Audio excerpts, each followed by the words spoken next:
सुशांत सिंह राजपूत की मौत के मामले में ड्रग्स कनेक्शन को लेकर गिरफ्तार अभिनेत्री रिया चक्रवर्ती और उनके भाई शौविक चक्रवर्ती की जमानत याचिका खारिज हो गई है। सभी 6 आरोपियों की जमानत याचिका कोर्ट ने खारिज कर दी है। आरोपियों में रिया और उनके भाई शौविक के अलावा सैमुअल मिरांडा, दीपेश सावंत, जैद विलात्रा, अब्दुल बासित परिहार शामिल हैं। अब राहत के लिए सभी हाईकोर्ट जा सकते हैं।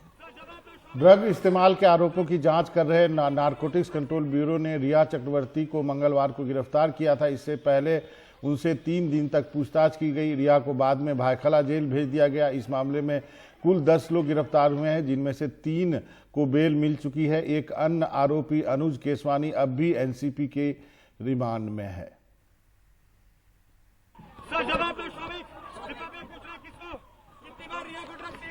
हमारे साथ हैं एनसीबी के सरकारी वकील अतुल सरपंडे। सर, सभी 6 के 6 जो आरोपी हैं, सभी की जमानत अर्जी खारिज कर दी गई। ऐसा कौन सा तर्क आप लोगों ने रखा था, दलील रखी थी कि इतना, जबकि उनका कहना था कि कंजप्शन पोजीशन दोनों नहीं है? वो सबके लिए पोजीशन किसी के पास भी नहीं था यहाँ पे, और सबके लिए अलग अलग आर्ग्यूमेंट्स हुआ था। सबके स्टेटस अलग है और वो हिसाब से उनके अलग अलग कैटेगरीज में आर्ग्यूमेंट हुआ था। सो पर रिया इज कंसर्न और उसका भाई, तो उनका 27A और 29 ये इसके ऊपर आर्गुमेंट हुआ था। शायद वही काम कर गया। अभी unless I see the order I can't say anything about it. But पहले जब ये मामला दर्ज हुआ था, जब करण अब्बास की बेल हो गई थी, तब तक 27A नहीं था। ये कब आया 27A पूरे मामले में, और रिया चक्रवर्ती पे कैसे लागू होता है? जब फाइनेंसिंग चालू, यानी फाइनेंसिंग का एंगल जब इन्वेस्टिगेशन चालू हुआ, that time her name appear. यानी रिया ने जिस तरह से माना था कि वो फाइनेंस करती थी, उन्होंने खरीदा है या फिर गूगल जैसा जैसा हमारा एविडेंस आया सामने, वैसे वैसे हम लोग वहाँ तक पहुँचे। और other details of investigation NCB is suppose to give and not from me. लेकिन पूरा फैसला कब तक आ पाएगा? ये सोमवार या मंगलवार को डिटेल ऑर्डर आएगा जी। सोमवार या मंगलवार को। ये सरकारी वकील है जो बता रहे हैं कि जब तक मामले में 27A यानी कि फाइनेंशियल एंगल नहीं था, तब तक ये मामला थोड़ा सा कमज़ोर से था। लेकिन जब 27A आ गया, तभी इस तरह का गंभीर मामला बन गया। और रिया चक्रवर्ती और शौविक चक्रवर्ती दोनों पे चूँकि 27A का मामला है, उसी को देखते हुए जो है कि जज ने इस तरह का फैसला लिया और जमानत अर्जी जो है वो सभी की खारिज कर दी है। उमेश कैमरामैन राजेंद्र दयाल के साथ सुनील सिंह, NDTV इंडिया के लिए। सीधे सुनील के पास चल सकते हैं। सुनील, आप ये बताएंगे कि रिया चक्रवर्ती ने ये कबूल किया है कि वो ड्रग्स खरीदती थी, भले ही सुशांत के लिए हो या किसी के लिए, लेकिन उन्होंने ये कबूल किया है?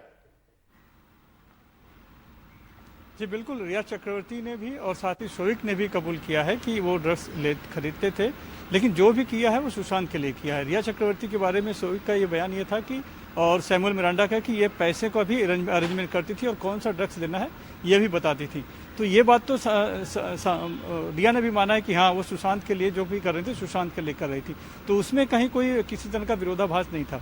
इनका विपक्ष का, बचाव पक्ष का तर्क ये था कि चूंकि कोई भी ड्रग्स बरामद नहीं हुआ है हमारे पास से, वो जो भी बात की जा रही है वो पुराने चैट के बारे में की जा रही है, तो ऐसा कोई सबूत नहीं है।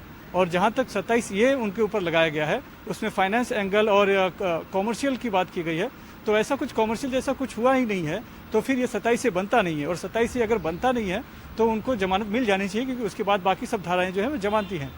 जबकि एनसीबी का तर्क ये था कि चूंकि अनुज केसवानी जब पकड़ा गया, उसके पास से बड़ी मात्रा में ड्रग्स बरामद हुए हैं, खास करके LSD मिली है, चरस भी मिला है, गांजा भी मिला था और 1.5 लाख के करीब रुपए भी मिले थे। तो इस मामले में एक फाइनेंशियल एंगल आ गया था, और खुद गूगल पे से पैसे दिए गए हैं। चूंकि पैसों का लेन देन हुआ है जो कि शौविक चक्रवर्ती के साथ मिला हुआ है, और साथ ही रिया के ने भी माना है कि हाँ, उन्होंने कुछ पैसे दिए थे खरीदने के लिए। तो ये फाइनेंस एंगल आ गया, यानी खरीद फरोख्त जब उसमें हो गई, तब ये मामला बहुत संगीन हो जाता है और इसमें सजा 10 साल से लेकर 20 साल तक हो जाती है।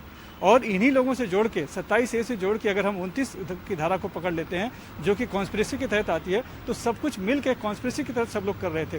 तो भले ही 27A जो है वो रिया चक्रवर्ती और शौविक चक्रवर्ती भी हैं, कॉन्स्पिरेसी के तहत वो भी साथ में आ जाते हैं, पूरे सिंडिकेट का हिस्सा हो जाते हैं। इसीलिए सभी 6 के 6 लोगों की जमानत अर्जी खारिज कर दी गई। इतना ही नहीं, एनसीबी ने अब सत्र न्यायालय को एक अर्जी दी है और ये कहा है कि इस मामले में जो कैजान इब्राहिम है, जिसको पहले जमानत दे दी गई थी, उसकी जमानत भी खारिज की जाए, क्योंकि वो इन सभी लोगों से जुड़ा हुआ एक मुख्य कड़ी था।